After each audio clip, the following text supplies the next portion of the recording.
5 నిమిషాల్లో చేసేసుకోవచ్చు.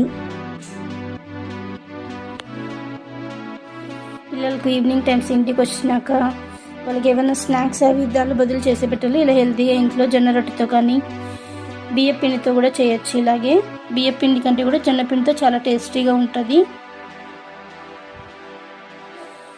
ఎప్పుడు చపాతీ ఇవే కాకుండా ఇలా జొన్నలతో ఇంకొక కొత్తగా వెరైటీగా చేసుకోవచ్చు. చూడండి, రెడీ అయిపోయాయి కదా. చాలా టేస్టీగా ఉండే చిట్టి జొన్న అట్లు తయారైపోయాయి. మీకు నచ్చిన కర్రీలో వీటిని తినేయచ్చు. నేనైతే ఇక్కడ గ్రీన్ చట్నీ కట్టామిఠా తీసుకున్నాను. మీ పిల్లలు కూడా చాలా ఇష్టంగా తింటారు. మా పిల్లలు అయితే చాలా ఇష్టంగా తిన్నారండి. చూడండి ఎంత స్మూత్గా ఉన్నాయో కదా, చాలా టేస్టీగా ఉంటుంది. తప్పకుండా ట్రై చేయండి. మీ పిల్లలు కూడా ఇంట్లో ఇష్టంగా